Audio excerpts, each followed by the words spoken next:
Sí, señora, ahí se ve. Muy Señor. bien, muchas gracias. Entonces vamos a hablar, espérate, yo borro esto, que es que a veces se demora un poco más, de los acoples por cercanías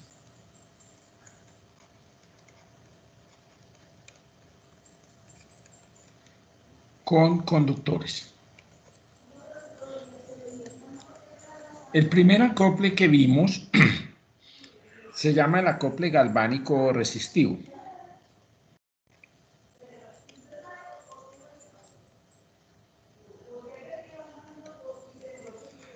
Recordemos en qué consistía ese acople. Ese acople, y yo lo hice para dos electrodos, donde dije, este es un electrodo 1 y este es un electrodo 2, que el electrodo 1 y 2 están en un terreno, y aquí voy a graficar la tensión de la superficie. En realidad estoy suponiendo un contacto puntual ahí. Al estar inyectando una corriente I por el electrodo 1, pues va a producir una caída de tensión, digamos, de este estilo, y entonces el electrodo 2 va a adquirir un voltaje. Este voltaje que adquiere el electrodo 1, a pesar de que la corriente por aquí es cero, es el que se produce por la resistencia mutua entre los dos electrodos. Para una simplificación en dos electrodos, yo hice pues un pequeño circuito donde quería mostrarles más o menos en qué consiste, y dije, mire, para dos electrodos, que es un tema muy fácil, sucede que si yo meto una corriente I por el electrodo 1, aquí aparece una tensión, que es esa tensión mutua, que es la que aparece aquí, el voltaje que apareció por la tensión mutua de los dos. Y obviamente mi pretensión es que este R muta tienda a cero, y en la medida en que él tiende a cero, pues son más independientes los electrodos. Y eso sucede separando. Esa va a ser la, la estrategia, separar. Porque otra forma que uno querría sería meter aquí una barrera muy profunda de un elemento aislante, pero eso no solo lograría eventualmente separar esas tensiones, pero afectaría la resistencia de puesta a tierra, y las corrientes ya no podrían pasar por ahí a disiparse. O sea, tendría unos efectos secundarios que probablemente no me gusten. Por lo tanto, la forma de resolver el acople galvánico es separando, y si no, conviviendo con él. Nos toca convivir con él y saber que una varilla pues va a perder su eficiencia cuando está cerquita de otra varilla. Eso ya lo sabemos, y por eso vimos que en el caso de las varillas, la separación entre varillas debe ser mayor o igual al menos a la longitud de la varilla, ¿cierto? Si uno tiene 2,4 metros la varilla, pues no le ponga ninguna varilla menos de 2,4, es como la mejor forma de uno tratarse de separar. No quiere decir que no haya acople, pero ya el porcentaje es tan pequeño que uno puede decir, bueno, hagamos eso. Pero en la medida en que yo arrime dos varillas de puesta a tierra muy cerquita una de otras, pues voy a tener un acople tan grande que todo lo que tengo en la varilla va a ser acople, y aquí voy a tener muy poquito. En este ejemplo que estoy pintando, cuando yo ponga estas dos varillas en paralelo, pues me da uno en paralelo que es 0,5 más 19, me da entonces 19,5 ohmios. Serían las dos varillas en paralelo. Si yo estas dos varillas las tuviera suficientemente separadas una de la otra, cada una tendría una resistencia de 20 ohmios, y el paralelo me daría una R total de 10 ohmios, el paralelo. Pero, porque cada una, miren ustedes, mide 19 más 1, mide 20 ohmios, pero miren que en este caso, que las puse a 30 centímetros, a 50 centímetros una a la otra, las dos varillas prácticamente me están trabajando como una sola.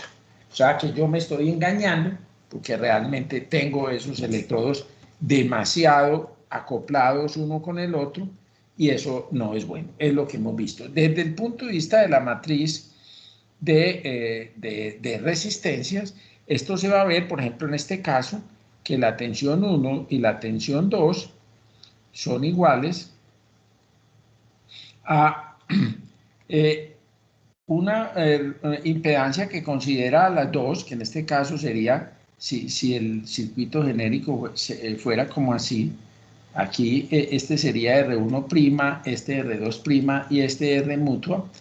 Entonces, si yo meto una corriente por el electrodo 1, entonces aquí tendría R1' más R mutua, aquí tendría R2' más R mutua, y aquí fuera de la diagonal tendría R mutua y R mutua.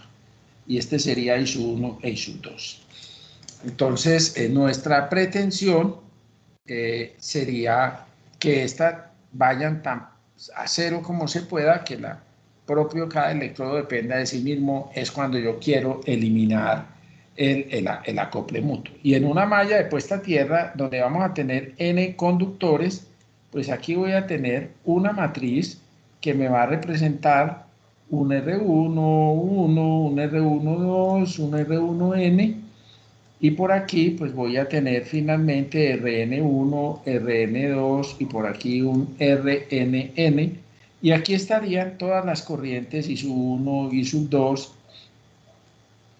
hasta I sub n. Serían todas las corrientes que tengo ahí. Y todo esto que está por aquí afuera es lo que yo llamo las resistencias mutuas de toda esta cosa. Que infortunadamente tienen, y después en los diseños de mallas de puesta a tierra, una de las cosas que vamos a hacer es calcular esas resistencias mutuas y propias de cada electrodo, teniendo en cuenta pues ese acople galvánico. Ya pues hemos ilustrado muy bien el acople galvánico resistivo, que lo vamos a encontrar en las mallas de puesta a tierra fundamentalmente. Eso va a ser en las mallas. El primer concepto es el de desacople galvánico.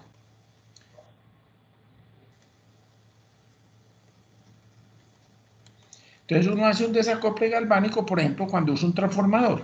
Voy a poner una forma simplificada de ilustrar un transformador. Y entonces la primera forma eficiente de hacer una separación galvánica, entre dos sistemas de puesta a tierra, por ejemplo este y este otro sistema, este sistema 1 y este sistema 2, es poner un transformador. Un transformador es un muy buen separador galvánico. Cuando uno tiene que hacer dos tierras separadas una de la otra, pues lo mejor es usar un transformador. No lo vamos a llamar siquiera transformador de aislamiento. Después vamos a mirar el concepto de transformador de aislamiento. No, un transformador cualquiera. Un transformador cualquiera permite la separación galvánica. Eso hace lo primero. Pues entonces yo, si necesito dos tierras, pues la mejor manera es usar un transformador para lograr dos tierras. Lo que pasa es que el RETIE nos va a decir, ojo pues con la equipotencialidad, ojo pues con los criterios de seguridad, usted no me vaya a ir separando tierras. Ya lo vimos y el RETIE dice, ojo, si esta es su intención, usar un transformador para separar tierras, yo le prohíbo eso, no me haga eso. Pero es un medio de separación galvánica que se puede hacer. O sea, el transformador siempre será un medio para hacer un aislamiento galvánico, una desacople galvánico o una separación galvánica. Muy bien. Entonces, ahí hay una inducción de una tierra sobre otra por el efecto de la misma tierra, por el hecho de que la tierra es conductora y al llevar esa corriente pues tiene una caída de potencial y eso hace que el conductor por el cual se esté transfiriendo esa señal sea el conductor mismo, la tierra misma como conductor. Entonces vamos a mirar un segundo acople que es muy importante, que se va a llamar el acople capacitivo. Acople capacitivo. El acople capacitivo es fácil de eliminar y a veces es bueno tenerlo. Vamos a ver ambos casos, donde es fácil y lo eliminamos y donde definitivamente lo necesitamos, nos gusta. Entonces, desde el punto de vista de la interferencia electromagnética, de lo que llamábamos la compatibilidad electromagnética, el acople capacitivo es algo que no le gusta a los sistemas de control. Y va a ocurrir cuando un conductor que tiene un voltaje está en paralelo con otro conductor que no debería tener ese voltaje. Infortunadamente, entre estos dos conductores va a haber una capacitancia. Si a este conductor lo llamamos el 1 y a este el 2, va a haber una capacitancia C sub 1, 2. Y ahora, 2 con respecto a la Tierra, porque tiene una ubicación respecto y un aislamiento en la Tierra, tiene una capacitancia a Tierra. Ni siquiera voy a pintar la capacitancia a Tierra del electrodo 1, que también tiene una capacitancia, pero para este fenómeno a mí no me importa porque yo supongo que el conductor 1 tiene un voltaje independientemente de la capacitancia que tenga ahí, por lo tanto a mí eso no me preocupa. Pero sí me preocupa establecer cuál es el voltaje que tiene ese conductor 2 por efecto del voltaje que está en el conductor 1. Entonces tengo que hacer un divisor capacitivo que dice, mire, este es el voltaje del conductor 1, que yo lo llamé B, multiplicado por la impedancia que yo quiero, 1 sobre omega C2, sobre la suma de las impedancias, 1 sobre omega C2, 1 sobre omega C sub 1, 2. Son las dos impedancias, un divisor de voltaje común y corriente. Entonces, yo pues cancelo los omegas que sobran aquí, y aquí me queda pues que B sub 2 es igual al voltaje por 1 sobre 1 más C sub 1, 2 dividido C sub 2. O sea, divido todo por C sub 1, 2, perdón, por C sub 2 y me queda C sub 1, 2 sobre C sub 2 y me queda esta proporción. Me queda esta proporción, que esta proporción que está aquí, yo lo voy a llamar el factor de acople. Esto es el factor de acople entre los dos conductores. Factor de acople. Entonces, aquí hay un factor que significa que es de acople. Si yo estoy interesado en que el conductor 2 no tenga tensiones por efectos del conductor 1, uno querría que B sub 2 tienda a 0. Quiere decir que no hay interferencias, no hay interferencia capacitiva del conductor 1 sobre el conductor 2. Si ese factor tiende a 0, este factor tiene que tender a 0. Entonces, ¿qué es lo que tengo yo en este lado? Normalmente, Profe, no, qué pena. dígame. ¿No sería C sub 2 sobre C sub 1, 2? C sub 2 sobre C sub 1, 2. Venga y lo desarrollamos para que no quede duda ninguna. Voltaje sobre C sub 2. Es el primero, ya cancelé todas las Ws. Y aquí me queda 1 sobre C sub 2 más C sub 1, perdón, sobre C sub 1, 2. Entonces, ¿qué pasa? Arriba me queda C sub 1, 2, perdón, aquí me queda voltaje, ¿ves? Voy a hacerlo mejor para que me quede mejor. Entonces me queda que B sub 2 es igual a B por C sub 2, que multiplica a C sub 1, 2 más C sub 2, y todo esto dividido por C sub 2, voltaje dividido C sub 2 por C sub 1, 2 más C sub 2, todo esto dividido por C sub 2 por C sub 1, 2. O sea que el voltaje en 2 me queda C sub 2 por C sub 1, 2, dividido por C sub 2 por C sub 1, 2 más C sub 2. ¿Verdad? Cancelo C sub 2 y divido por C sub 1, 2. Entonces me queda voltaje por 1 sobre 1 más C sub 2 sobre C sub 1, 2. Vela como si tiene toda la razón. C sub 2 sobre C sub 1, 2. Muchas gracias. Sí, señora. Me dio al revés. Todo lo correcto. Este es C sub 2 sobre C sub 1, 2. Tiene toda la razón. Absolutamente toda la razón. Muy bien. Ese es el factor de acople. Tiene toda la razón. Entonces, ¿yo qué quiero? Para que el factor de acople tienda a 0, C sub 2 tiene que ser grande y C sub 1, 2 tiene que ser pequeño. ¿Sí? En la medida en que C sub 2 sobre C sub 1, 2 crezca, o sea, C sub 2 dividido C sub 1, 2 crezca, implica que el factor de acople tiende a 0. Aquí lo puedo ver. Necesito que este factor crezca todo lo que se pueda. O sea, yo necesito subir C sub 2 y tratar de reducir C sub 1, 2. Necesito subir C sub 2 y tratar de bajar C sub 1, 2.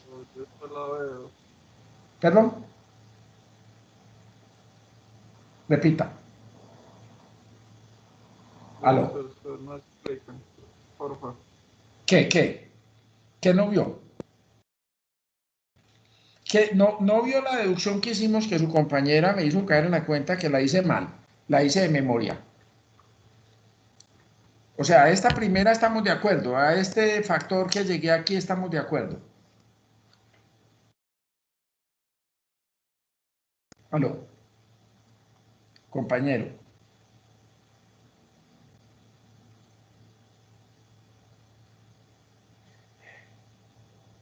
Se me perdió, pues.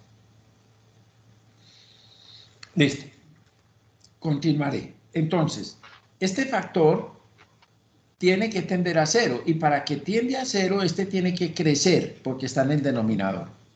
Y para que este crezca, necesito que crezca C sub 2 y baje C sub 1, 2. O sea, necesito que crezca el factor C sub 2 sobre C sub 1, 2, que se vuelva 10, que se vuelva 20, que se vuelva 50. Para que 1 sobre 50 sea lo más pequeño. Ojalá se vuelva 100, o se vuelva 200, o se vuelva 1000. Si eso me queda 1000 más 1, eso da 1000. O sea, disminuía la milésima parte. Entonces yo necesito que el factor C sub 2 sobre C sub 1, 2 crezca todo lo que se pueda. Y para eso necesito que C sub 2 crezca todo y que C sub 1, 2, la capacitancia entre los dos conductores se disminuya. O sea, yo necesito bajar C sub 1, 2 y subir C sub 2. Entonces, ¿qué es lo que vamos a hacer? Que llamamos el apantallamiento electrostático, se le llama, a los cables de control. Si este es el conductor 1 que está causando los problemas y este es el conductor 2 que es interferido, entonces yo voy a poner una pantalla metálica aislada naturalmente del conductor que va por dentro y la voy a aterrizar. Al menos en un punto. Yo podría aterrizarla en varios puntos. Lo voy a dejar aquí punteado porque voy a hablar con ustedes alrededor de lo que significa aterrizar una pantalla en varios puntos. Inicialmente la aterrizo en un punto. Si este es un punto, yo pongo aquí el 0 voltios, pongo la tierra y logro dos cosas muy importantes. Al arrimar la tierra al conductor, voy a subirse sus dos todo lo que yo pueda. ¿Por qué? Porque la capacitancia propia del conductor 2 va a depender inversamente de la distancia entre la tierra y el conductor 2. Y en este caso, esa distancia era una distancia de metros de distancia o quién sabe cuántos centímetros, pero en un conductor que lo estoy envolviendo con una pantalla metálica a esa distancia de 1 milímetros. Por lo tanto, C sub 2 crece terriblemente. Y adicionalmente, al ponerle la tierra en la mitad, la capacitancia que había entre los dos ya no puede ser así, porque esto está aterrizado y ya el efecto del campo eléctrico de este no va a entrar mucho en este. Por lo tanto, C sub 1, 2 se disminuye tremendamente, porque le puse la tierra en la mitad. Ya antes era un conductor C sub 1, 2. Ahora es un conductor que va a la tierra y este pedacito va al conductor, pero la tierra no deja que haya corrientes que sigan para el conductor 2. Entonces, S1, 2 prácticamente se va a cero. Entonces, ¿qué sucede? Que el acople capacitivo se pierde. Entonces, por eso, blindar un cable con una pantalla electrostática es la mejor forma de librarse del campo eléctrico producido por conductores que están a una distancia del conductor. Por ejemplo, esto va a ser clásico en subestaciones. En subestaciones, todos los cables de control deben ser apantallados. Eso va a ser una exigencia. Usted en subestaciones no me va a poder meter un cable de control que no tenga pantalla. ¿Por qué? Porque necesito eliminar el efecto del campo eléctrico que está aquí en los cables de alta tensión. Porque estos cables se van a interferir con milivoltios. Y yo necesito que en señales que manejan miliamperios, microamperios, milivoltios, no me le metan voltajes de una red de 500 o 230 kilovoltios. Y lo que es peor, cuando aquí ocurren maniobras, por ejemplo, cuando uno abre un seccionador abre de forma muy bullosa, porque esto tiene una capacitancia a tierra y aquí se hace un arco. Ese arco generalmente es de muy baja corriente, es de menos de 1 amperio, pero es un arco formado en el aire Y el aire no es un conductor perfecto, es un conductor que se ioniza por el paso de la apertura del arco. Y eso genera componentes de alta frecuencia, de varios cientos de kilohertz. Y esas componentes de alta frecuencia interfieren los cables de control si yo los dejo meter ahí. Entonces ocurren, y yo tuve hace un par de años, tratar de defender una empresa en otro país que el centro de control de allá les exigió abrir un seccionador. Ese seccionador tenía carga. Los seccionadores no se deben abrir bajo carga. Algunos pueden abrir un pedazo de la carga, pero es muy, sobre todo, es muy difícil establecer cuánto puede abrir de carga un seccionador, aunque a ti te venden seccionadores de apertura con carga. Es decir, seccionadores que son motorizados y que abren muy rápido. Entonces extinguen el arco muy rápido. Esos son seccionadores de operación con carga. Pero la mayoría de los seccionadores en alta tensión no están hechos con carga. Entonces tiene que estar totalmente desenergizado. Cuando se abrió este seccionador, había una corriente de carga, por lo tanto este arco fue intenso, fue importante. Incluso se salió del aislador y terminó en una falla. Pero lo que pasó es que la radiación que emitió por acople capacitivo se metió en los cables de control de las protecciones y las bloqueó. Lo que pudimos comprobar es que justamente ese arco tuvo dos efectos. El primero, bloqueó las protecciones por una cantidad de bulla externa que le llegó por acople capacitivo y también inductivo, que ahorita lo vemos. Y el otro es que causó una falla porque esa corriente no se podía abrir. Entonces se intentó abrir y finalmente el arco terminó causando una falla. Entonces, ¿qué ocurrió? Una falla y las protecciones estaban bloqueadas. Por lo tanto, la falla tuvo que ser vista por otra parte del sistema con protecciones de respaldo que actúan en tiempos superiores y por lo tanto producen un daño más grande y se causó un apagón importante. Ahora, ese mismo operador de red pretendió entonces multar a la empresa por haber hecho esa maniobra. Y mi defensa en ese país fue: yo no pude defenderme de esa maniobra porque usted me dijo que la hiciera. Y de acuerdo con el reglamento de ese país, no se puede negar a hacer una maniobra que es ordenada por el Centro de Control Nacional. Por lo tanto, usted me obliga a hacer la maniobra, se arma un arco, hay una falla, no operan las protecciones por todo ese bullicio que se armó y ahora el culpable soy yo. No le acepto su multa. Esa es la defensa que hemos aducido frente al organismo que está estudiando la posibilidad de aplicarle una multa por una mala maniobra que ordenó el propio operador del sistema. Eso es acople capacitivo, esa es bulla que pasa a través de los cables de control. ¿Qué es lo que yo voy a hacer? Los voy a aterrizar y si los aterrizo en una pantalla continua, conductora, que envuelva todo el cable, prácticamente yo elimino ese problema. Primera pregunta, ¿qué ocurre? ¿Será que hay que aterrizarlo en dos sitios? No, estas corrientes son muy pequeñas y alcanzan a drenarse por una pantalla, sin problema. Pero hay que tener en cuenta que si este arco o esto que está metiendo bulla tiene una frecuencia diferente de 60 Hz, como es el caso de un arco en el aire, esta longitud está asociada con la longitud de onda de esa bulla que se está metiendo. Entonces, si yo le voy a decir que en la mayoría de subestaciones vamos a aterrizar las pantallas electrostáticas en un solo punto, debo ser claro en decir que eso es válido para inducciones a 60 Hz. Que 60 Hz tiene una longitud de onda que es de 5.000 kilómetros.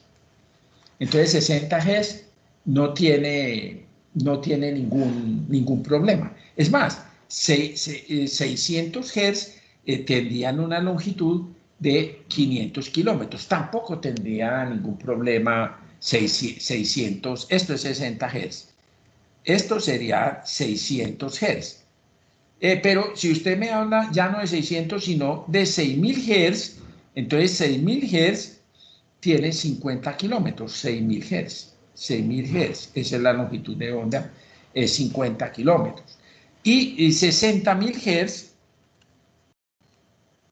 tendría una longitud de 5 kilómetros para 60.000 Hz, 60.000 Hz. Cada vez que yo subo la frecuencia, la longitud de onda se disminuye. Acuérdese que la longitud de onda es la velocidad de la luz dividido la frecuencia. Esa es la velocidad de la luz, que es 3 por 10 a la 8, 3 por 10 a la 8 metros sobre segundo sobre la frecuencia en Hz. Entonces, esto es la longitud y eso fue lo que me dio 5.000 cuando yo reemplacé aquí por 60. En la medida en que yo ya digo, no, son 600.000 Hz, entonces ya esto es 0.5 kilómetros. ¿Sí? Pero si ya esto es 6 megahertz, entonces esta vaina ya es 0.05 kilómetros, o sea, ya son 50 metros. Entonces ahí ya cuando hay frecuencias muy altas, ya la longitud no se puede decir que yo lo tengo que aterrizar en un solo extremo. Si hay involucradas frecuencias muy elevadas en el fenómeno que yo estoy estudiando, entonces ya ahí sí me tocaría considerar coger el cable, aterrizar un tramo hasta aquí, abrir la pantalla, aterrizar otro tramo hasta ahí y abrirla en 2 o 3 tramos. ¿Por qué? ¿Por qué no simplemente cojo la pantalla y la aterrizo aquí y vuelvo y la aterrizo aquí y vuelvo y la aterrizo aquí? Porque esto me va a generar los famosos lazos inductivos que vamos a estudiar enseguida en el acople inductivo. Entonces esto ya no es tan bueno. Aterrizar la pantalla en varios sitios ya no es tan bueno. Entonces, combinando los dos efectos, uno que no hemos visto, que es el inductivo, que medio lo vimos cuando vimos los lazos, que los vimos cuando definimos las puestas a tierra de electrónica y le dijimos que los electrónicos no son amigos de los lazos inductivos. Pero aquí, en función de pantallas de comunicaciones, o en este caso de control, hay que tener mucho cuidado, porque si las frecuencias involucradas son altas, ya no puedo aterrizar en un solo extremo. Normalmente, entonces, nosotros, ¿qué recomendamos? En subestaciones, en centrales, en equipos de potencia, las pantallas electrostáticas se aterrizan en un solo punto. Ahorita hablamos por qué uno solo. Se podrían aterrizar en varios, pero el efecto es prácticamente el mismo, aterrizándola en un punto o en varios. Y aterrizar en varios puntos, vamos a ver que ahora sí puede ser un inconveniente para los efectos inductivos. Entonces, por esas razones, los controles, lo que siempre hemos recomendado es aterrizar en un punto, no importa cuál. Lo que importa es que la empresa define cuál va a ser. Entonces la empresa dice, los vamos a aterrizar en los gabinetes del centro de control. Entonces allá se aterrizan todas las pantallas. No, los vamos a hacer en el patio de la subestación. Entonces allá se aterrizan todos los cables. ¿Dónde? ¿En qué gabinetes? ¿Dónde? Y lo defina y lo aterriza en ese punto. Póngase de acuerdo y lo aterriza ahí. Eso es todo lo que usted tiene que hacer para eliminar ¿qué? El acople capacitivo. El acople capacitivo. Entonces el acople capacitivo es muy fácil de eliminar. En la práctica, cuando yo tengo una subestación que tiene, digamos, unos barrajes y yo tengo aquí un edificio, prácticamente, a pesar de que este muro es concreto, este prácticamente elimina todo el acople capacitivo. Lo elimina. Aquí ve, prácticamente pasa en cero. Cualquier cosa aterriza al campo eléctrico. Eso, cualquier medio conductor, eso tumba el campo eléctrico tremendamente. Entonces, no es pues una razón de preocuparse el campo eléctrico, digamos, dentro de un centro de control. Vea que afuera hay cables y que entonces va a haber acople capacitivo. No, eso no es verdad. Sin embargo, si hemos encontrado casos, por ejemplo, en una línea de 500 kilovoltios, eso me tocó a mí, ayudar a una empresa de Colombia a resolver este problema. Y es que pasó, pasaba la línea de 500 kilovoltios, aquí están los 3 conductores, y resulta que aquí, incluso fuera de la zona había casas. Y esas casas tenían, porque eran muy pobres, este techo era de zinc, metálico. Entonces ahí sí se daba un tremendo acople capacitivo con los techos, porque esto eran láminas grandes, porque son por ahí un techo, ¿cierto? Entonces esto sí tenía un efecto importante.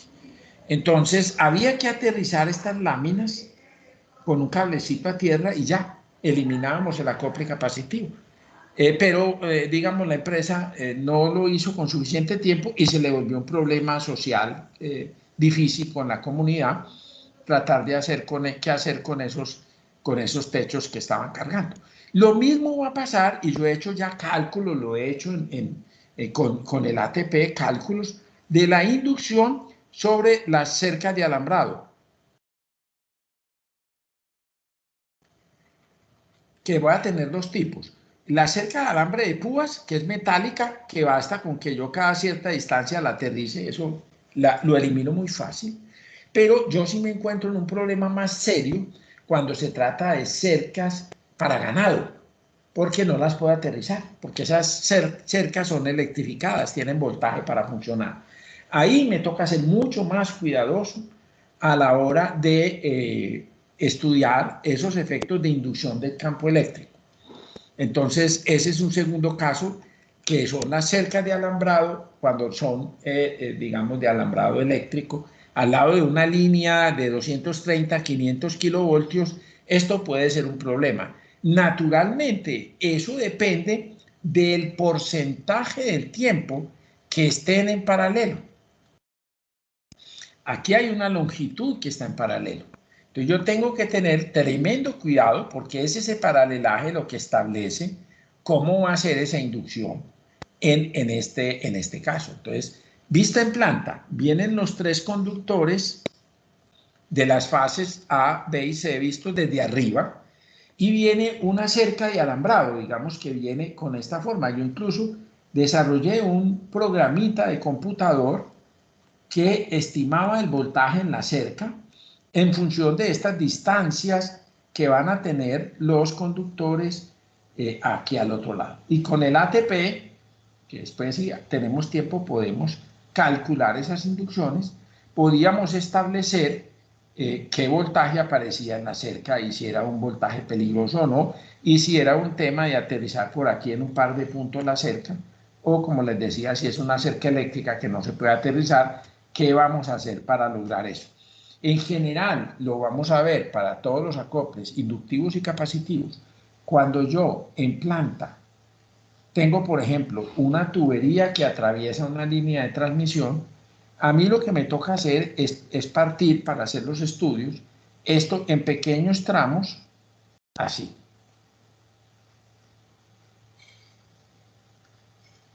Parto la tubería en pequeños tramos, porque los tramos perpendiculares no tienen efecto. Estos tramos perpendiculares no tienen efecto porque están en perpendicular a la línea. El efecto se da es en los paralelajes. O sea, a mí me interesa ver este paralelaje, este paralelaje, este paralelaje, este paralelaje. ¿Listo? Y como están unidos, sumar todos esos voltajes en serie para encontrar el voltaje total, digamos aquí.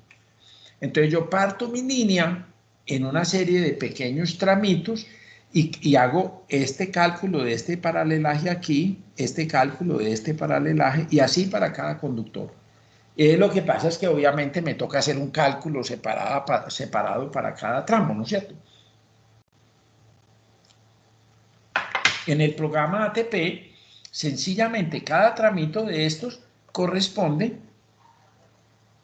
a un tramito así. Este es el pedacito de cable, esta es el suelo,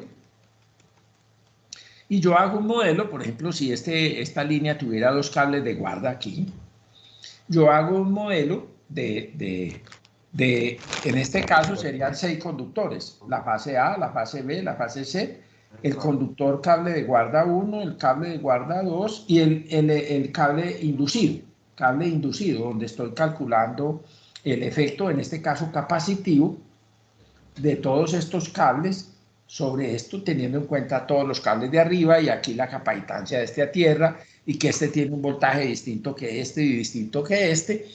Entonces yo hago todo el cálculo ya no por una fórmula simplificada como la acabé de mostrar que fue conceptual, sino a través de modelar este programa, este arreglo como un arreglo de 6 cables, 3 de fase y 1 inducido, y él ya, el programa, el ATP, me calcula todas las matrices de acople entre todos los conductores, o sea, ya me tuvo en cuenta, pues no solo el acople capacitivo, también me va a tener en cuenta el acople inductivo, que no he empezado a verlo, pero que yo una vez les anticipo que se hace de esta forma. Y obviamente para un tramo de una longitud L, que es la que corresponda a una cosita de estas, dependiendo de cada posición.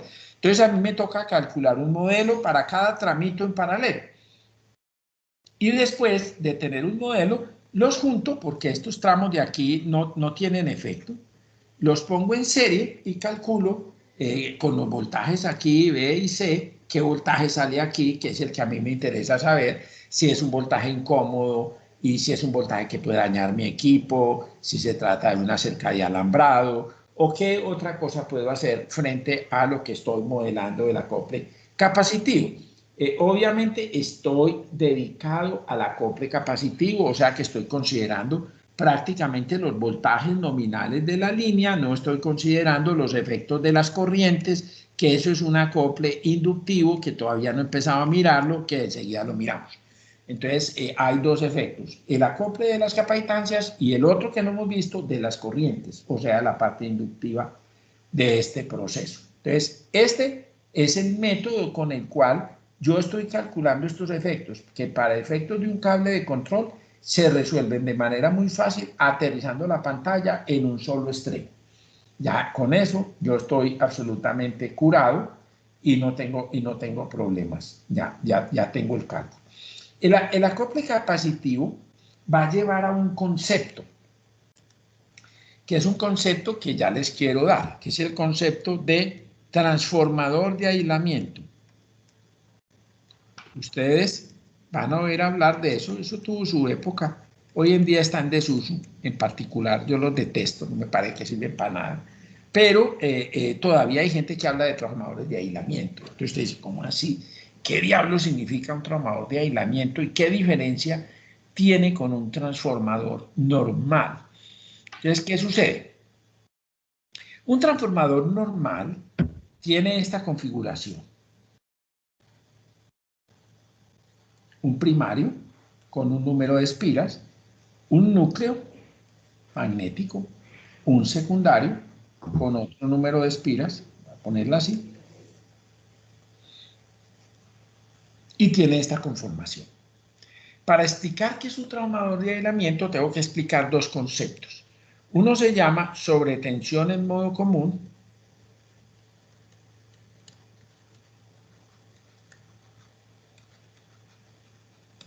es una sobretensión que está en todas partes. Está en toda la red.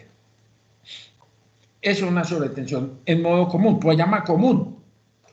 Porque si aquí hay una bulla, aquí está esa bulla. Y aquí está esa bulla y aquí está esa bulla, digamos.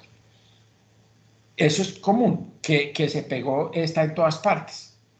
Normalmente las sobretensiones que están en toda la red provienen de la Tierra, o sea, lo más común. Como todos los circuitos están referidos a la Tierra o conectados a través de acoples con la Tierra, si yo meto un voltaje en la Tierra, pues se lo estoy pegando al neutro, se lo estoy pegando al vivo, se lo estoy pegando a todas partes. Observen ustedes, por ejemplo, un devanado, donde yo llevo un conductor de tierra que está por aquí, y este conductor de tierra está pegado a todas partes. Si esto tiene un voltaje, entonces esto tiene ese voltaje, todo esto tiene este voltaje, y a través de este devanado que los conecta, ese voltaje queda aquí y ese voltaje queda aquí. O sea, este es el común. El común más conocido se llama el GPR. Cuando esto coge un GPR por una falla de 60 Hz de 2 kilovoltios, pues hombre, si este transformador era un transformador 120 voltios a 120 voltios 1 a 1, pues esto va a ser 2 kilovoltios más 120 voltios. 2 kilovoltios más 120 voltios, y esto tendrá 120 voltios, 120 voltios, y esto todo aquí tendrá 120 voltios. Perdón, 2 kilovoltios, perdón. 2 kilovoltios, 2 kilovoltios, 2 kilovoltios, porque este está, y este pues sumaría la tensión que tiene el devanado, serían 2 kilovoltios más. Es decir, esos 2 kilovoltios están en toda la red. Por eso va a ser común que ante fallas en la red eléctrica, por ejemplo en las fincas, no se quemen los equipos eléctricos. A pesar de que el GPR se suba a 5 kilovoltios, no se queman los equipos porque los equipos trabajan con la diferencial de voltaje. Entonces, ¿qué sucede en un modo común? Por ejemplo, con un toma. Hay un concepto que llamamos nosotros jocosamente los tomas dragón. Así les decimos cariñosamente. Pasa mucho en las fincas. Oiga, eso por todos los tomas de la casa volaban chispas, le dicen a uno los campesinos. Yo tuve algún caso aquí con alguna empresa donde se le volvió un problema social porque cada que había una tormenta eléctrica, los campesinos se salían de la casa. Y decían, nosotros allá adentro nos quedamos. Eso empieza a echar candela a todos los tomas de la casa. Entonces, ¿qué es lo que sucede? Una sobretensión por fallas en la línea de 13.2. Si la línea de 13.2, que este es 7160 voltios, falla a tierra, y la tierra es muy mala, tiene su resistencia de puesta a tierra muy alta, entonces aquí queda un voltaje muy alto. No digamos 7160, digamos que son 5 kilovoltios. Esos 5 kilovoltios van a llegar donde el campesino, que aquí tiene su transformador, véalo aquí, 7160 contra 120 voltios, era lo que él tenía, pero él aquí tiene su tierra, pésima, muy mala, pegada del neutro y entrada a la casa. Supongamos que cumple red y tiene su conductor de tierra, su neutro, su vivo en la casa. Pero ¿qué sucede si una falla en la línea de distribución por un rayo o algo le mete a esto, le mete 5 kilovoltios? Estos 5 kilovoltios van a aparecer aquí, 5 kilovoltios. Y van a llegar por aquí, 5 kilovoltios. Y van a quedar aquí 5 kilovoltios. Aquí quedan 5 kilovoltios y aquí quedan 5 kilovoltios más 120 voltios. Entonces, ¿qué sucede? La nevera no se quema, el televisor no se quema, porque todo el mundo está con una tensión de aquí de 120 voltios y todo está en 120 voltios. Lo único que se quema es si por aquí un católico está tocando la nevera en el momento en que eso sucede, este sí está en problemas. Alguien tiene por ahí un micrófono abierto y nos ayuda. Esperamos un poquito. Esto es lo que llamamos la tensión transferida, que todavía no la hemos estudiado en forma, pero ya empecé a explicarles en qué consiste. Y que yo he analizado accidentes mortales de personas que infortunadamente al momento de la falla en la línea de distribución estaban tocando la nevera. Entonces sus pies estaban en 0 voltios, su mano estaba a esta tensión, que es esta, que es esta, que es esta, que es esta, que es 5 kilovoltios. O sea que era una pura tensión en modo común. Por eso les dije yo que la tensión en modo común más conocida es el GPR, que se le transmite desde la línea de distribución, se va a meter hasta la casa suya y va a terminar en su lavadora, va a terminar en cualquier parte de su casa. Y si usted no está a la tensión de la malla de tierra para que le ayude, la tensión de toque que usted va a recibir es igual a la tensión del GPR. O sea, a esta pobre persona que está allá le van a llegar estos 5 kilovoltios. Y no estoy exagerando porque yo hice la prueba. Entonces, ustedes tienen todo el derecho de decirme que si estas tensiones son 5, 5 y 5 con 1, pues no debe haber arcos. No deberían existir tomas dragón. ¿Por qué? Pues porque no hay diferencias de tensión entre ellos que hagan que flamee el toma. Entonces, ¿por qué hay tomas dragón? Buena pregunta. Entonces, los tomas dragón no ocurren porque fallan en el toma mismo. Voy a coger el toma. El toma tiene un cable, una pata de vivo, una pata de neutro y una pata de tierra. Y están metidos aquí en un toma que tiene por dentro una caja metálica como así. Esto es metal. Y está pegado, empotrado en un muro, ¿cierto? Entonces yo le estoy diciendo que la tierra se puso a 5 kilovoltios. El neutro que está pegado a la tierra también se pegó a 5 kilovoltios porque aquí están unidos los dos. Y el vivo está a 5 kilovoltios más 120 voltios. Entonces entre ellos no hay problemas. Los problemas se van a dar por la caja. Ahí es donde salen los tomas dragón. Entonces yo cogí y me compré unos tomas de las marcas más comunes del mercado y me fui para la Universidad Nacional, allá al laboratorio de Clarita. Y le dije a Clarita, usted me deja hacer un experimento. Yo quiero ver cuánto aguantan estas cajas antes de que esto flamee a la caja, porque lo que va a flamear es a la caja. Entonces, ¿cómo hicimos la prueba? Cogimos la caja y la aterrizamos. Juntamos estos conductores porque dijimos que era modo común, ¿se acuerdan? Entonces, si es modo común, todos tienen más o menos el mismo voltaje, esos 120 voltios se los regalo y yo junté estos 3 terminales, porque yo no estoy interesado en ver los arcos entre ellos, porque ellos no van a tener diferencias de tensión para que se formen arcos. A mí me interesa es el aislamiento entre esos tomas y la caja.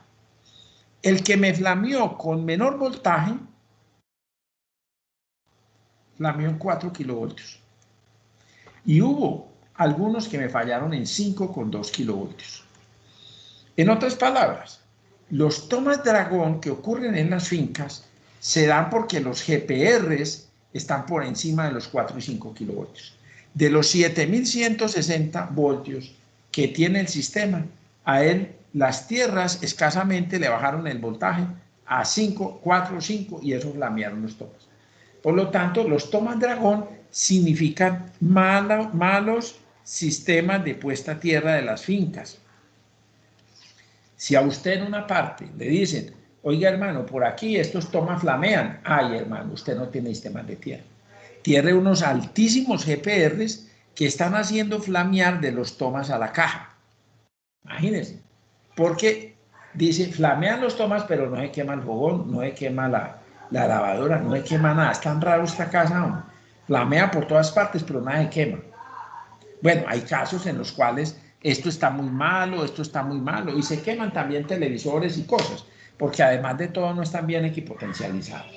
Pero eso es lo que llamamos el modo común, una tensión que entra en toda la instalación, por eso se llama modo común, está en todas partes. Y puede ocurrir a 60 Hz, pero también puede ocurrir con un rayo. Un rayo, cuando cae a un sistema de apantallamiento, a una torre de transmisión, a una antena de comunicaciones, pues va a intentar levantar la tierra. ¿Y cuál? Toda. Y por eso el principio de equipotencialidad significa, ¿sabe qué? De todo lo que nos puede pasar, el modo común es lo que menos nos va a complicar la vida. Péguese que todo se suba. ¿Por qué nuestro Señor de la nevera se accidentó? Porque el acero de refuerzo del piso donde este señor estaba debería estar pegado a la malla de tierra, de tal manera que si hubiese habido aquí, también en el acero de refuerzo hubiesen los mismos 5 kilovoltios que están en la malla de tierra. Y en este sentido el señor no tendría diferencias de tensión, porque su mano estaría a 5 kilovoltios y la malla de tierra conformada por todo el acero de refuerzo también estaría a 5 kilovoltios. He ahí la importancia de que todos los aceros de refuerzo estén unidos a la malla de tierra, para garantizar que alguien le levante el potencial a este señor en los pies cuando ocurra una falla externa que tenga esa dificultad para hacerlo. Entonces, eso se llama modo común. Ahora, el segundo modo se llama el modo diferencial. Modo diferencial. Obviamente, el modo diferencial es en el que trabajan todos los equipos eléctricos. Yo tengo un conductor 1, tengo un conductor 2, y entre estos dos conductores hay un delta de voltaje. El modo diferencial es el normal, porque para que aquí haya, por ejemplo, una carga que se pueda usar, pues debe haber una diferencia de tensión entre estos dos, para que haya un trabajo. Pero, ¿qué pasa si esta diferencia de tensión no es la de servicio? sino por un problema entre esta fase y esta otra fase, pues aparece una diferencia de tensión entre las dos. Entonces se llama un modo diferencial. Entonces yo frente al modo diferencial voy a poner los famosos pararrayos, elementos equipotencializadores, DPS, dispositivos de protección de sobretensiones, que pretenden morir antes que permitir que entre estos dos conductores se ocurra una diferencia de tensión mayor o igual a la tensión de corte del dispositivo. Entonces, cuando intente ser mayor, él va a dejar pasar corriente y va a cortar esa tensión. Por eso a veces lo llaman cortapicos, porque aquí tengo la voltaje, aquí tengo la corriente, el dispositivo tiene un comportamiento de tal manera que no permite la tensión de corte, más bien hace subir la corriente hasta que se destruye, pero él no deja subir la tensión porque pone en peligro el aislamiento y entonces daña el equipo. Entonces, por eso uno dice, póngale un varistor de protección para que corte esa tensión en modo diferencial.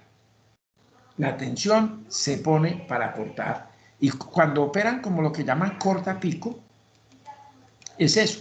Y los cortapico a nosotros nos los han enseñado como que viene una sobretensión por aquí viajando por un cable, por aquí está la Tierra, yo pongo el cortapicos aquí y entonces lo que pasa al otro lado es una tensión recortada, porque esta parte de arriba la recorta el cortapicos y se supone que esta diferencia de tensión, que es lo que va a pasar aquí, es soportable por el equipo. Así nos han enseñado a usar los DPS. Vamos a mirar que los DPS nunca o casi nunca trabajan así. Los DPS van a trabajar en las sobretensiones en modo común. O sea, lo más común que le pase a un DPS es que sea la Tierra la que coja voltaje. Aquí aparece un modo común y el DPS lo que hace es que pasarlo a los conductores. Es decir, hacer que todo el mundo no tenga diferencias de tensiones más grandes que esta de corto, pero al revés. El rayo se mete a la fase. No, la fase chupa el rayo, no, el rayo es metido a la fase para levantar el potencial de esa fase e igualarla a la potencial que se está subiendo en la Tierra. Vamos a mirar más adelante este fenómeno porque va a ser muy bonito dentro de este curso establecer que los pararrayos en más de un 90% de las veces funcionan de la Tierra a la fase y no de la fase a la Tierra, como infortunadamente nos han enseñado.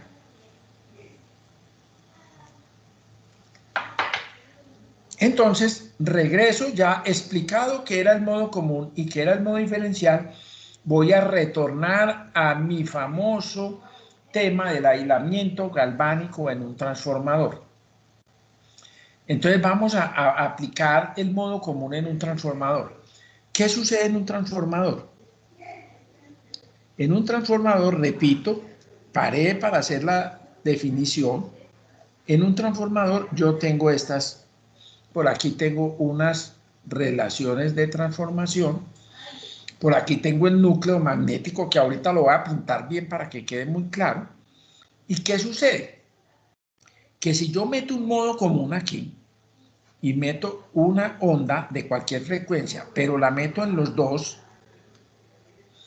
el delta de voltaje que sale aquí es cero.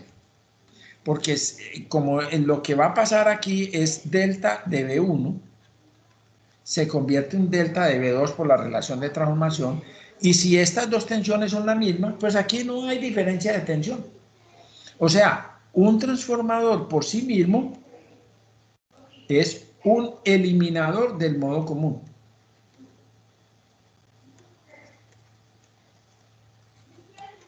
Elimina el modo común. ¡Wow! O sea, los transformadores eliminan el modo común. Sí, señor, eso es absolutamente cierto. Eliminan el modo común. Entonces, ¿qué sucede?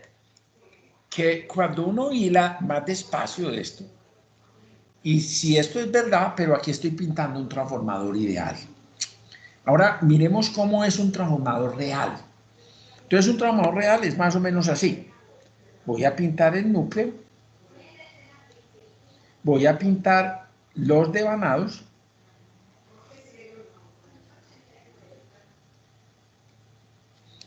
voy a pintar los devanados, que digamos son estos. Este devanado lo voy a pintar incluso de otro color, pues para que me quede más claro. Puedo pintar completico hasta abajo.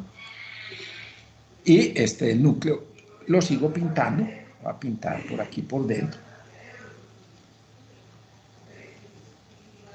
Sale aquí al otro lado y cierra, digamos, voy a hacer un monofásico para no complicarme la vida. Eso es un transformador. Aquí por dentro hay una cantidad de espiras dando las vueltas, voy a suponerlas así, pueden ser en muchas formas que están dando, y por aquí también hay otra cantidad de espiras dando las vueltas por este otro devanado, primario, secundario, número de vueltas del 1 y número de vueltas del 2. Pero ¿qué tengo? Que aquí hay una distancia física entre los dos. Entonces, ¿qué observo? Que hay unas capacitancias, y es más, voy a abrir esto por dentro, ahorita pinto las capacitancias aquí, pero voy a abrir esto por dentro, como tratando de mostrar en la práctica qué sucede. Voy a intentar, vamos a intentar. Voy a pintar algunas espiras. Y voy a pintar el otro devanado más chiquito por aquí, y con otros tipos de espiras, no tienen que ser el mismo número de espiras los que van ahí por dentro. Ahí estoy pintando ya la parte conductora, ¿no es cierto? Pero ¿qué sucede? Son dos elementos metálicos separados por aislantes, porque el papel diamantado y el aceite. Entonces, cuando yo me meto aquí, yo voy a encontrar que aquí aparecen unas capacitancias entre las espiras de los distintos devanados. Hay unas capacitancias entre espiras. Entonces ya sé que hay unas capacitancias. Es más, si la frecuencia es suficientemente alta, la inductancia de una sola vuelta me va a producir unas capacitancias de espira en espira. A una suficiente alta frecuencia voy a tener unas capacitancias entre espiras. Y esto va a pasar también en el otro devanado, no solamente en el primario, sino en los dos van a haber unas capacitancias entre espiras que hay ahí. Y es más, como aquí adentro está el núcleo, que no lo había querido pintar, pero yo por aquí les digo que el núcleo está aterrizado y está aquí adentro. Cada una de estas espiras también va a tener una capacitancia al núcleo. Va a haber una capacitancia al núcleo. Y por aquí, afuera, este otro devanado tiene capacitancia al núcleo, si lo tiene aquí al otro núcleo de arriba. Entonces va a haber unas capacitancias que cuando yo voy a dibujar esto un poco mejor, separándolo así, para verlo más fácil, para no mezclar todas estas, voy a hacer este tipo de representación. Va a haber unas capacitancias entre las espiras de los dos devanados, no una a una, porque pues no tienen el mismo número de espiras, pero sí va a haber unas capacitancias entre ellos aquí, va a haber unas capacitancias de cada devanado, en cada espira. Usted me va a decir, que a 60 Hz no vale. Claro, esto no es a 60 Hz. Esto es a frecuencias altas que estas capacitancias van a tener algún sentido. En 60 Hz no van a tener mucho sentido. Es más, si la frecuencia es muy alta, hasta la parte inductiva la voy a poder despreciar. Entonces va a haber una serie de capacitancias de las espiras y cada espira, lo voy a pintar en rojo, va a tener su propia capacitancia a tierra. Cada espira también tendrá su capacitancia al núcleo, que es tierra. Entonces también tiene su capacitancia a tierra. Entonces tengo un poconón de capacitancias que se mezclan con inductancias en un modelo que fuese completo, se mezclan con inductancias. ¿Sí? Se mezclan con inductancias en un modelo completo. Se van mezclando con inductancias. Pero si la frecuencia no es suficientemente alta, yo incluso puedo despreciar la parte inductiva. Perdón, si la frecuencia es suficientemente alta, estos se me vuelven circuitos abiertos. O sea, en una frecuencia bien alta, casi que el transformador se me va a volver un modelo como así.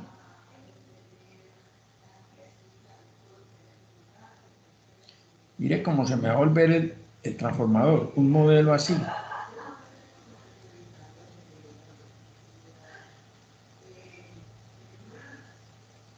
Y el otro devanado también.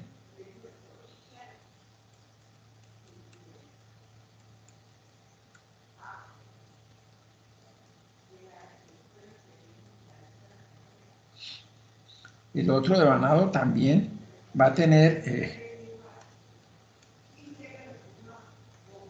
una capacitancia entre espiras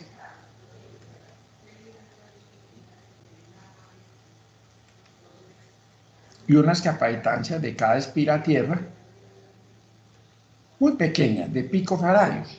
Y peor, hay unas capacitancias entre los devanados, ahí hay unas capacitancias entre devanados, ahí aparecen unas capacitancias entre devanados. Entonces queda un modelo bastante complejo, donde aquí está el primario, aquí está el secundario, y ya es capacitivo. Es un modelo bien complejo.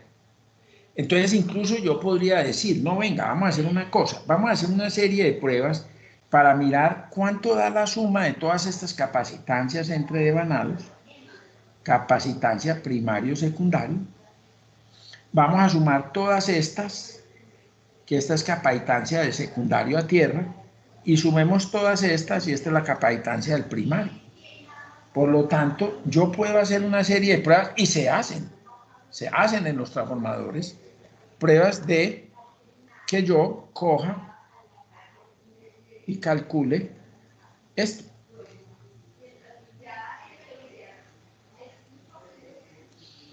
La capacitancia del primario, la capacitancia del secundario y la capacitancia primario-secundario. Como es modo común, hago esto en cortocircuito. Porque si la tensión es la misma en los dos nodos, pues yo los puedo cortocircuitar porque la tensión es igual. Y las pruebas de modo común se hacen cortocircuitando los terminales de alta y los terminales de baja. Y se leen esas capacitancias. Y entonces aquí, ¿qué sucede? Que ya no es tan válido que si aquí hay una sobretensión en modo común, que es la misma en los dos, aquí no haya nada. Eso no es verdad. ¿Por qué? Porque hay una capacitancia entre el primario y el secundario. Carambas. ¿Qué significa? Que el modo común sale aquí al otro lado. ¿En virtud de qué? De las capacitancias parásitas entre devanados. Sale al otro lado. Y si queremos mirar el modelo de cómo se da esa transferencia, pues el modelo es el siguiente. Capacitancia del primario, que yo en el otro caso la desprecié. Capacitancia primario-secundario, capacitancia del secundario, y aquí está la tensión de bulla que sale en el secundario. ¿Pero cómo? Sí, señor, sale un voltaje de bulla en el secundario. Miércoles. También sé que la tensión que sale en el secundario es la del primario sobre 1 sobre 1 más C sub S sobre C sub PS. La mismo divisor que ya vimos en el caso del cable. La misma cosa. Este es el factor de acople. Y yo necesito que este factor se vaya a 0. Entonces, ¿qué necesito? Que C sub S se crezca todo lo que yo pueda y que C sub PS se disminuya todo lo que yo pueda. Eso es lo que yo quiero. Para que este número se crezca todo lo que yo pueda y el inverso de ese número gigante sea tan pequeño como yo pueda. O sea que necesito subir C sub S y C sub PS. Entonces, ¿cómo hacen eso en un transformador que ya se llama de aislamiento? En el transformador de aislamiento es un transformador común y silvestre. Nada, es un transformador, la gente, uy, qué cosa tan especializada. Absolutamente nada. Es un transformador que ya lo habíamos visto, tiene su secundario, tiene su primario,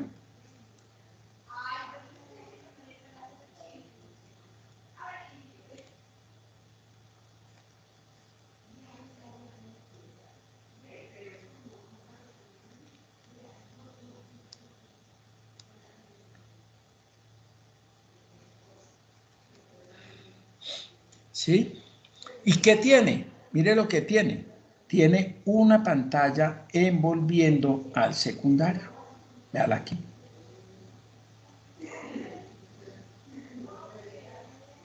Esta pantalla es una lámina.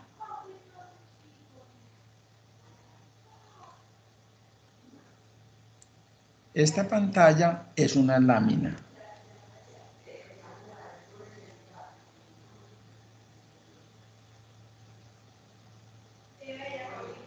Esto no es un devanado, esto es una lámina de cobre. Una lámina de cobre, incluso abierta. Y aquí la voy a aterrizar, ¿cierto? Y entonces, ¿qué hace? Envuelve al secundario. Lo envuelve. Y entonces, ¿qué hace? Crece esta capacitancia entre el secundario y tierra. Crece C sub S, porque lo envuelve. Y a la vez disminuye C sub PS, que en el transformador original era algo así como esto, de acuerdo con esto que yo quería. Aquí va a aparecer un C sub S. Aquí hay un C sub P que no lo voy a pintar, pero voy a pintar entre los dos C sub PS. Al yo poner aquí una pantalla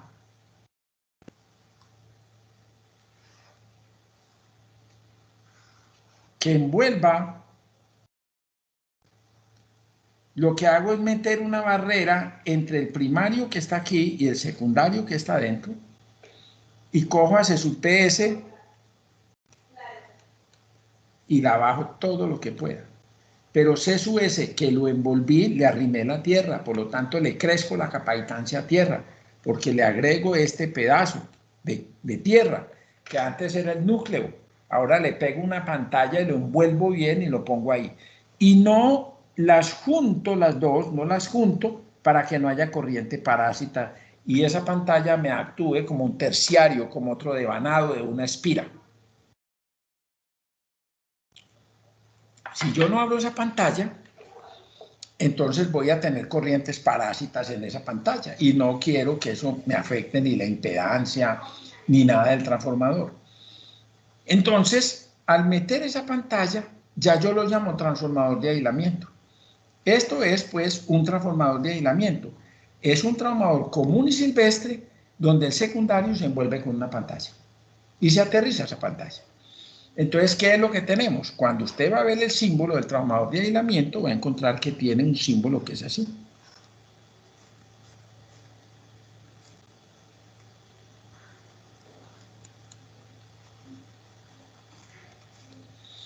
Entonces, ahí sí, cualquier modo común que llegue aquí, no sale aquí. Se lo traga esta pantalla, delta V tiende a cero.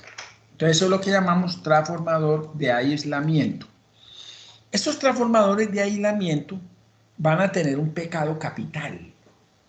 Y es que si aquí había un sistema de tierras, si este es el neutro, este es el vivo, debe morir la tierra aquí. Y debe empezar una nueva tierra a partir de esta. Esta es la tierra del secundario. Y esta T2 es diferente de T1. Eso va contra todo el RETIE. El RETIE dice que las tierras tienen que ser unidas, que no se puede eso. Así que si el día de mañana ustedes tienen que usar un transformador de aislamiento, mi recomendación es que lo vamos a unir para cumplir el RETIE con un arreglo que permita que esta diferencia de voltaje no supere un cierto valor. Normalmente cuando yo quiero protegerme contra el modo común, esto no es un GPR, sino una bulla que se metió en la tierra y en los neutros que viene ahí proveniente de una inducción o de algo. Normalmente esto va a ser muy importante en equipos, por ejemplo, de medicina. En equipos de medicina, donde aquí hay unas bullas de alta frecuencia que si meten aquí adentro van a afectar el funcionamiento de los equipos electrónicos que le ponen a los tipos que están en cuidados intensivos o en cirugía, que es electrónica muy delicada. Entonces, por eso a usted le dicen, caballero, necesitamos transformadores de aislamiento en los equipos de medicina. Ellos siempre piden transformadores de aislamiento, pero yo tengo que cumplir el RETIE. Y en el RETIE me dice que cuando esto sea el GPR, ya no bullita, sino que sea el GPR, hay que metérselo a todo el mundo. Acuérdese que el principio de equipotencialidad establece que las cosas no son mortales si entran por todas partes. Entonces, si yo por aquí tengo una mesa de cirugía donde tengo un paciente y esa mesa es metálica, Yo tengo que pegar esa mesa a esto donde el tipo está y el paciente que está aquí acostado en plena cirugía tiene que tener el mismo voltaje de la tierra. Tiene que este equipo estar pegado aquí y a todos los equipos que estén interviniendo ese señor. Y yo no lo puedo despegar de la red eléctrica. Si esto adquiere GPR, yo no tengo garantía de que por el acero de refuerzo, por 1000 cosas que tengo en una sala de cirugía, no me va a resultar un delta de voltaje inesperado en el paciente. Yo tengo que jugármela con el principio de equipotencialidad. El principio de equipotencialidad se toma todo o se rechaza todo. Usted no puede usarlo a medias porque va a correr unos riesgos inaceptables. Y el RETI le está diciendo, tiene que unir las tierras. Por lo tanto, el día que a usted le toque usar un traumador de aislamiento, Dios no lo quiera, porque ojalá no tenga que usar para nada. Entonces usted lo que me va a usar es un tipo de varistor, que como esto es GPR y esto va a tener unas tensiones altas, porque esta es una tierra independiente, debe ser capaz de aguantar la diferencia de corrientes que se formen entre la resistencia de puesta a tierra que tiene este GPR y la corriente que se trague su nueva malla de tierra para llegar al GPR. O sea, este voltaje va a tener un voltaje que va a consumir esto y por aquí va a pasar una corriente que usted debe juiciosamente calcular y que probablemente un varistorcito como un diodo en una cosa de esa no va a ser capaz de manejar. Entonces, una de las formas en las que se construye un varistor de bajo voltaje y suficiente corriente son con diodos en contraposición. Yo recomiendo usar diodos en contraposición. Cada diodo de estos va a tener 0.7 voltios. Entonces yo sencillamente los pongo al revés.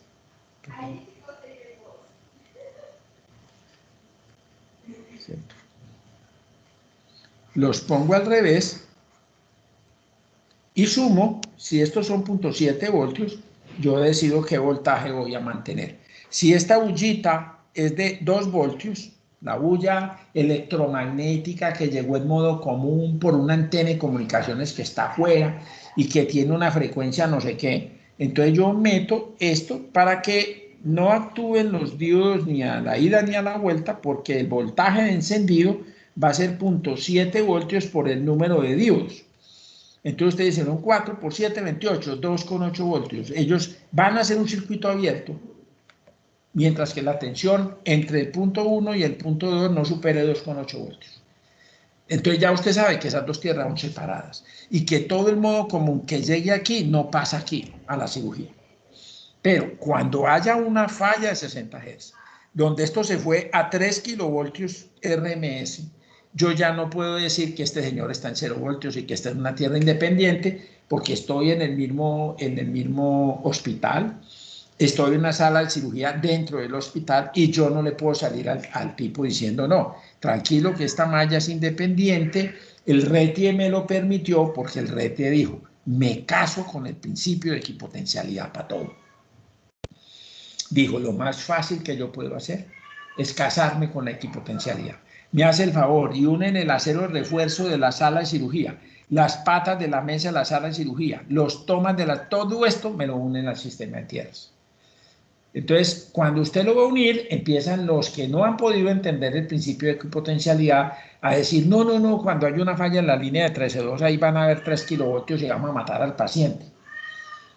Porque ellos no han podido entender el principio de equipotencialidad. Que esos 3 kilovoltios es lo más seguro que puede tener el paciente si yo garantizo que los tiene todo, no solamente el paciente.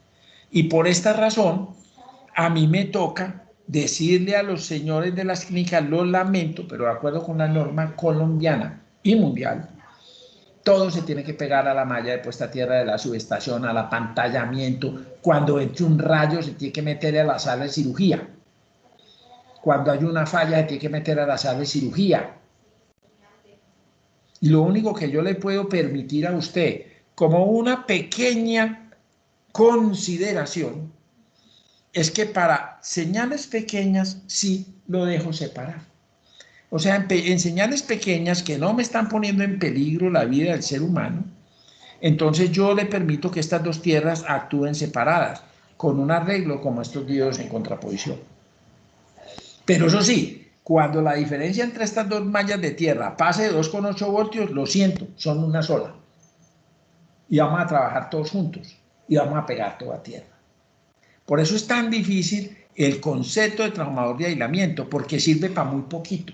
Porque la gente, ¿qué quiere? La gente quiere usar el transformador de aislamiento como lo inventaron los electrónicos. Es decir, lo quieren usar así. Venga, hermanito, tin, tan, tan, tan, secundario, me voy para allá, uno esta tierra, nada de aquí, cero con lo que venga de aquí, y esta tierra la dejo por aquí en el aire. El RETI está diciendo, si yo dejo dos tierras, una en el transformador de entrada y otra aquí, ¿cómo me protejo yo contra las fallas del primario al núcleo o del secundario al núcleo cuando estas dos tierras son diferentes? Los electrónicos pelearon. En la norma decían, vea, déjanos meter estos transformadores en unos mezaninis en madera, aislados de todo, para que nadie los pueda tocar, para que nadie pueda estar sometido a esto. ¿Y qué dijo el código NEC americano? Les dijo, NO, no señor, no les dejo hacer eso. Entonces los transformadores de aislamiento entraron en desuso. Por eso les digo que a mí no me gustan. Algunos los usan, pero a mí no me gustan. Porque hay que tener demasiado cuidado y estoy incumpliendo el RETI cada que yo pretende separar tierra 2 de tierra 1. Cada que yo esté haciendo eso dentro de una instalación me va a salir un RETI.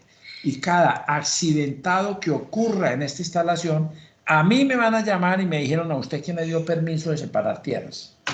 ¿Usted es que no ha leído el RETI? Hay una persona accidentada, ¿quién va a pagar por esa persona? Y yo soy el diseñador de esta instalación. Voy a estar metido hasta los tobillos en un problema. ¿Por qué? Porque no hice caso al RETI. Por lo tanto, a mí me va a tocar agregar algo aquí para garantizar que en casos de falla todas las tierras se unen. En casos de rayos todas las tierras se usan. Y solamente estén separadas en caso de modo común que esté aquí a la entrada de la sala de cirugía o lo que sea. Es para lo único que yo me puedo proteger. No puedo dejar esto abierto, no lo puedo dejar abierto. Entonces, si yo uso esta misma tierra y la continúo, pues meto el modo común aquí, el modo común aquí y el modo común por la misma tierra. Y entonces, ¿para qué diablos puse un transformador de aislamiento si a la hora de la verdad el modo común va a pasar al secundario sin ninguna atenuante? Entonces ahórrese esto, no sirve para nada.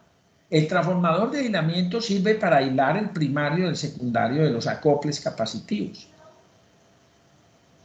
Y si yo no puedo separar las tierras, entonces no tiene sentido meter un transformador de aislamiento. Un transformador de aislamiento con una sola tierra no tiene ningún sentido. Un transformador de aislamiento que provenga de un sistema de tierras donde viene el neutro, donde viene la tierra, y esa tierra sigue para el secundario y hace esto, vivo secundario, vivo primario, y aquí está el neutro secundario y la tierra, que es la misma. Entonces yo cumplo el RETI, uno todas las tierras, ¿qué hace? Que si aquí hay una bulla que está aquí, pues está aquí. Y si está aquí y está aquí. Entonces no sirvió absolutamente para nada. O sea, un transformador de aislamiento que esté pegado a la misma tierra, la pantalla no sirve absolutamente para nada. Porque ya no se va a transmitir por las capacitancias, sino por la misma tierra, que es todavía más eficiente la forma en que se transmite. Entonces, por eso hay una contradicción entre el RETI y los transformadores de aislamiento. Y por esa razón yo les digo, no usen transformadores de aislamiento. No está bien. Solo los puede usar cuando usted puede crear una segunda tierra totalmente independiente de la primera. Por ejemplo, si usted usara un transformador de aislamiento a la entrada del edificio, no en el edificio. Este es su edificio, por aquí está la malla de puesta a tierra de su sistema, usted por aquí pone un transformador, voy a pintar monofásico, no tiene importancia, y aquí hace otra puesta a tierra que está lejos de esta, que es separada, todo el mundo aquí por dentro va a estar pegado a esta tierra, y esta de aquí no me importa. Este transformador ni siquiera necesita ser de aislamiento, esto es un trafo normal, porque aquí no es un problema de capacitancia ni de nada. Yo separé dos tierras, esta es la tierra 1, esta es la tierra 2. Y cuando el RETIE me diga, ¿dónde está la equipotencialidad aquí? Yo le voy a decir, mire, todo está pegado, el acero de refuerzo, la pararrayos, todo lo de este sistema está pegado a esta malla. Y no me pegué de esta porque tenía un GPR gigante, porque no era capaz de controlarlo, porque era tal, entonces me tocó usar otro transformador, y este transformador lo pegué a esta malla, y es separado de esta otra, no tienen acople galvánico, no tienen nada, y el único que puede estar sufriendo aquí, por diferencias de tensión entre esta tierra y esta tierra, es este aislamiento. Y yo ya hice todos los estudios para que aguante la diferencia del GPR que esto tenga en relación con esto que va a quedar en 0 voltios porque no va a estar unido a esta tierra. Y yo voy a garantizar que por otros medios no se haya unión entre estas dos tierras. Ya sé que por acople galvánico, pero que no vaya a haber tuberías, que no vaya a haber cables, mallas de cerramiento que al final me vuelvan a juntar las dos mallas. Sería la única forma en la que de una forma segura yo podría vencer el RETIE sin tener que pegar toda mi malla de tierra del edificio a una malla probablemente muy compleja, que es la malla que está aquí. ¿Listo? Vamos a descansar unos minutos. Hablamos a las 7:15, por favor. ¿Listo? A las 7:15 los espero aquí para continuar hablando de estos efectos de acoples.